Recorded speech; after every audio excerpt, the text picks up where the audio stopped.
तो दोस्तों Marvel movies में आप लोग ने थॉर को मेनली दो वेपन के साथ देखा है। पहला म्योनिर और दूसरा स्टॉर्मबेकर। लेकिन इन सब के अलावा थॉर के पास एक ऐसा तीसरा वेपन है इन दोनों वेपन से कई गुना पावरफुल है। जी हाँ दोस्तों, मैं बात कर रहा हूँ थॉर के ओडिन फोर्स की। हालांकि ये सीन दिखाया नहीं गया था, लेकिन ऐसा हो चुका है थॉर रैग्नारॉक मूवी में। ओडिन ने जाने से पहले अपनी पूरी फोर्स थॉर को दे दी थी। इसके बाद थॉर काफी ज्यादा स्ट्रॉन्ग हो गया था। तो बहुत लोग का क्वेश्चन ये था कि यहाँ पे एवेंजर्स एंड गेम में हम लोग को थॉर ओडिन फोर्स के साथ क्यों नजर नहीं आया, और आगे थॉर का फ्यूचर क्या है। क्या हम लोग को और पावरफुल वर्जन थॉर देखने को मिलेगा, और थॉर लव एंड थंडर में ओडिन फोर्स कैसे काम आएगी। उसके बाद एवेंजर्स 5 में थॉर के ओडिन फोर्स का क्या रोल रहेगा। तो दोस्तों कंप्लीट वीडियो को स्टार्ट करने से पहले आप लोग कर दीजिए वीडियो को लाइक और कमेंट कीजिए थॉर। साथ ही साथ जो लोग मेरे चैनल पे नए आए हैं, हमारे चैनल को सब्सक्राइब करके हमारे कॉमिक बुक टॉक्स फैमिली का हिस्सा बन जाए। तो दोस्तों सबसे पहले हम लोग बात करते हैं उस डिलीटेड सीन की। यहाँ पे जब ओडिन ने थॉर को अपनी फोर्स दी थी, तो यहाँ पे हम लोग ने एक ग्लैडिएटर मैच देखा था जो कि हुआ था हल्क और थॉर के बीच में।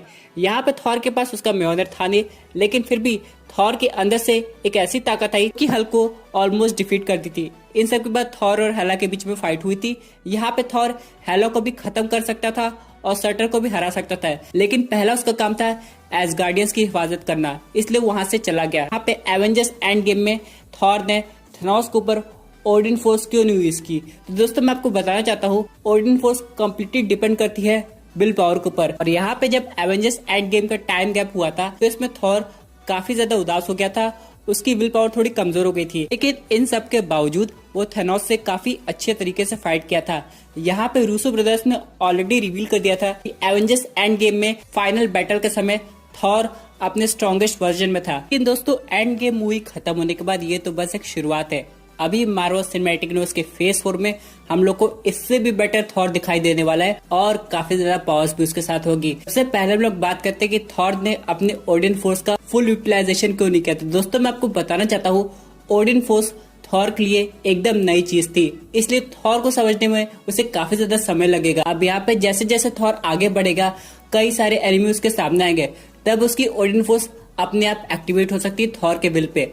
अब यहाँ पे सबसे इम्पोर्टेंट क्वेश्चन तब आएगा जब कोई एनिमी थॉर के एसगार्डियन पर अटैक करने वाला होगा। यहाँ पे हम लोग ने रैग्नारॉक मूवी में ये देखा था कि जब हेला एसगार्डियंस पर अटैक करी थी, तो थॉर के पास ऑप्शन था उनको अर्थ पिलाने का। लेकिन दोस्तों अगर हम लोग करंट सिनेरियो की बात करें, तो अर्थ अब थॉर के लिए एक नया एसगार्ड है। तो अगर कोई भी enemy Thor love and thunder पे, for example god the god butchery earth पे आता है और थॉर के एसगार्डियंस पर अटैक करता है, तो थॉर के लिए दो प्रॉब्लम क्रिएट हो सकती है। यहाँ पे सिर्फ एसगार्डियंस मुसीबत में नहीं होंगे, बल्कि जो अर्थ के लोग हैं वो भी मुसीबत में आ सकते हैं। और फिर यहाँ पे थॉर रैग्नारॉक मूवी के जैसे एसगार्डियंस को दूसरे ग्रह पे नहीं ले जा सकता। यहाँ पे उसे गॉड द गॉड बुचर से फाइट करनी पड़ेगी, तब उसकी फाइनली ओडिन फोर्स एक्टिवेट होगी। अब यहाँ पे कॉमिक बुक में ओडिन फोर्स जब अपनी पीक लेवल पे होती है तो काफी ज्यादा पावरफुल होती है। फॉर एग्जाम्पल ओडिन फोर्स से 1% टाइम ट्रेवल भी कर सकता है, कई ढेर सारे लोग को एक जगह से दूसरी जगह टेलीपोर्ट भी कर सकता है, और यहाँ पे कोई नॉर्मल ह्यूमन बीइंग को एज गार्डियंस तक में कन्वर्ट कर सकता है। जी हाँ दोस्तों, ये इतनी ज्यादा पावरफुल है। अब यहाँ पे जब थॉर के पास ये फुल पोटेंशियल आ जाएगा, तो यहाँ पे मार्वल सिनेमैटिक यूनिवर्स में इसको कैसे पोर्ट्रेट किया जाएगा तो आने वाले वक्त बताएगा। हालांकि इसके कई बेनिफिट है, लेकिन यहाँ पे अगर कोई भी सुपर हीरो काफी लंबे समय तक ओडिन फोर्स का यूज करता है, तो उसे एक डिसएडवांटेज का सामना करना होगा, तो की है ओडिन स्लीप। जी हाँ दोस्तों, हम लोग ने थॉर पार्ट 1 मूवी में देखा था, ओडिन भले बहुत ज्यादा स्ट्रांग हो, लेकिन उनको ओडिन स्लीप की जरूरत इसलिए है ताकि वो अपने ओडिन फोर्स को रिचार्ज कर सके। जी हाँ दोस्तों, यहाँ पे जब भी ओडिन अपने स्लीप में होते हैं, उनको प्रोटेक्शन की जरूरत पड़ती है। इसलिए यहाँ पे अगर थॉर के पास ओडिन फोर्स आती है और वो अपनी पीक लेवल पे आ जाता है, तो उसके बाद कुछ समय तक ओडिन स्लीप में चला जाएगा, या फिर हम लोग एक तरह से थॉर स्लीप भी कह सकते हैं। यहाँ पे दोस्तों मान लीजिए थॉर 4 मूवी में थॉर विलेन से फाइट किया, ओडिन फोर्स की मदद से एसगार्डियंस को और अर्थ को बचा लिया, उसके बाद ओडिन स्लीप में चला गया। तो जब तक थॉर ऐसी स्लीप में है, तब तक अर्थ की प्रोटेक्शन कौन करेगा।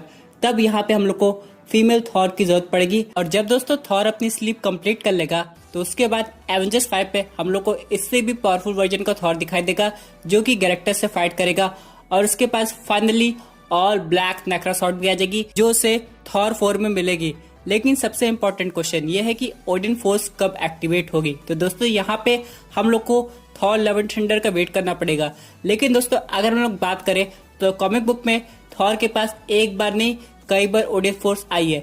लेकिन यहाँ पे ऐसा भी हुआ है कि जब ओडिन रिवाइव हो गए यानी कि फिर से जिंदा हो गए तो ये ओडिन फोर्स उनके पास वापस चले गई है।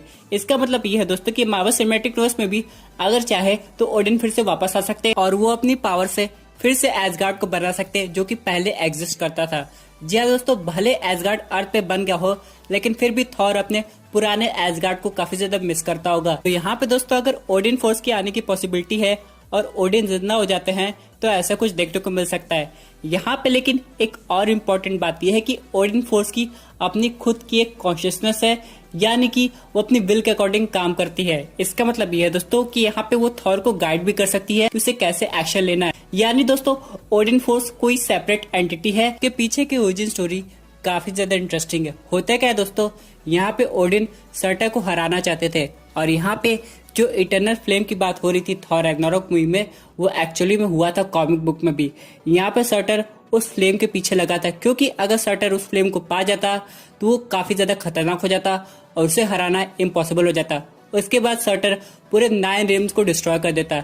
यहाँ पे ओडिन और उनके 2 भाई थे विली और वे, और ये तीनों गए सर्टर को रोकते और किसी तरह इटर्नल फ्लेम को हासिल कर लिए। बाद में क्या हुआ, सर्टर ओडिन के पीछे आया लेकिन विली और वे सर्टर को रोक लिए थे। यहाँ पे ओडिन तो बच के निकल गए और वो 2 भाइयों ने ओडिन को बचाने के लिए अपना सेक्रीफाइस कर दिया। जैसे ही ये सब हुआ उनका जो एसेंस था वो ओडिन के साथ फ्यूज हो गया। उसके बाद ओडिन फोर्स की फॉर्मेशन हो गई। अब यहाँ पे दोस्तों अगर टाइम ट्रैवल की बात करें तो थॉर ने इसका यूज एक बार किया था। असल में क्या हुआ था, जब एसगार्ड डिस्ट्रॉय हो गया था तो थॉर अर्थ पे रह रहा था। उसके बाद अर्थ भी लगभग थॉर की वजह से डिस्ट्रक्शन के करीब पहुंच गई थी। जब थॉर को लगा कि उसे पास्ट में जाना चाहिए और सब कुछ ठीक करना चाहिए तो अपनी फ्यूचर नॉलेज से वो पास्ट में जाके एसगार्ड को डिस्ट्रॉय होने से बचा लेता है। इससे होता क्या है, एसगार्डियंस कभी भी अर्थ पे नहीं बसते हैं और इस तरह दोनों रिल्म एसगार्ड भी और अर्थ भी सेफ हो जाते हैं। लेकिन दोस्तों मुझे तो नहीं लगता कि इस टाइप का कॉन्सेप्ट मार्वल सिनेमैटिक यूनिवर्स की मूवीज में यूज होगा, क्योंकि दोस्तों अगर ऐसा होगा तो एवेंजर्स एंड गेम का मीनिंग नहीं सामने आएगा। यहाँ पे दोस्तों दिखाया के जा रहे कॉमिक में कि थॉर टाइम ट्रैवल करके पीछे जाता है और फ्यूचर से जो सब गलतियां की थी उसे सुधार देता है, जिससे उसका जो पास्ट है वो प्रेजेंट में बदल कर चेंज हो जाता है। लेकिन एवेंजर्स एंड गेम में टाइम ट्रैवल कुछ और तरीके से काम कर रहा है। तो यहाँ पे एवेंजर्स एंड गेम में थॉर के ओडिन फोर्स का यूज ना कर पाने का भी एक लॉजिकल रीजन समझ में आता है, जो कि हम लोग को कॉमिक बुक में मिला है। यहाँ पे ओडिन ने कुछ ऐसा किया था जिससे क्या होता है कि अगर एसगार्ड डिस्ट्रॉय हो जाता है तो ओडिन फोर्स भी चली जाती है। इसका मतलब ये है कि जब थॉर रैग्नारोक मूवी में एसगार्ड खत्म हो गया था तो थॉर के पास जो भी पावर थी वो चली गई थी, इसलिए थॉर थैनोस के सामने ओडिन फोर्स यूज नहीं कर पाया। यहाँ पे तब दोस्तों जो विल वाली बात है वो सामने से हट जाती है। यहाँ पे अगर होगा क्या, अगर थॉर को फिर से अपनी पुरानी ओडिन फोर्स चाहिए उसे प्रॉपर तरीके से नया एसगार्ड बनाना ही पड़ेगा। यानी दोस्तों इसका मतलब ये हुआ, भले अर्थ पे एसगार्ड बन गया हो लेकिन उससे थॉर की ओडिन फोर्स कनेक्टेड नहीं है। यहाँ पे भले ओडिन ने कहा है कि जहाँ पे एसगार्ड के लोग रहेंगे वहीं पे उनका एसगार्ड होगा, लेकिन तब भी दोस्तों अगर ऐसा होता तो थॉर की ओडिन फोर्स फिर से एक्टिवेट हो जाती, जो कि ऐसा नहीं हुआ। इसलिए थॉर को फिर से एक नया एसगार्ड बनाना पड़ेगा जो कि अर्थ से दूर हो, यानी कि अपनी ओरिजिनल प्लेस पे हो जहाँ पे वो डिस्ट्रॉय हुआ था। लेकिन यहाँ पे एक और क्वेश्चन आता है कि अगर एसगार्ड फिर से बनता है तो यहाँ पे एक पुराना विलन सामने आ सकता है जो कि हम लोग को थॉर रैग्नारोक मूवी में दिखा दिया था, जो कि है हेला। जैसे कि ओडिन की पावर्स एसगार्ड से कनेक्टेड है, थॉर की भी कनेक्टेड है, उसी तरह दोस्तों हेला के केस में भी ऐसा हुआ है। तो अब ये देखना है कि हम लोग को थॉर 4 मूवी में नया एसगार्ड कैसे बनते हुए नजर आता है। चलिए दोस्तों बात करते हैं अपने अगले अपडेट की, जो कि रिलेटेड है हॉकाई की टीवी सीरीज से। यहाँ पे दोस्तों ये जो टीवी सीरीज होगी ये ऑलमोस्ट 6 एपिसोड में होगी और यहाँ पे एक नहीं मल्टीपल विलन होंगे। सबसे इम्पोर्टेंट बात ये कि जो खबर आ रही थी कि हॉकाई इस टीवी सीरीज में डेफ हो जाएगा वो सच है।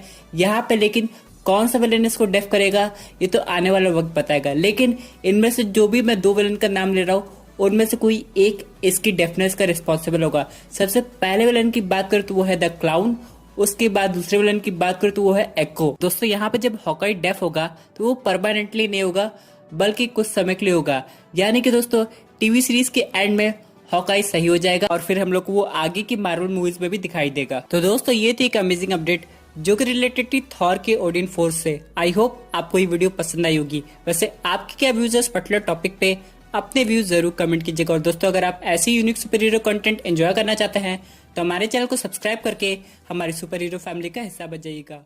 Thank you for watching.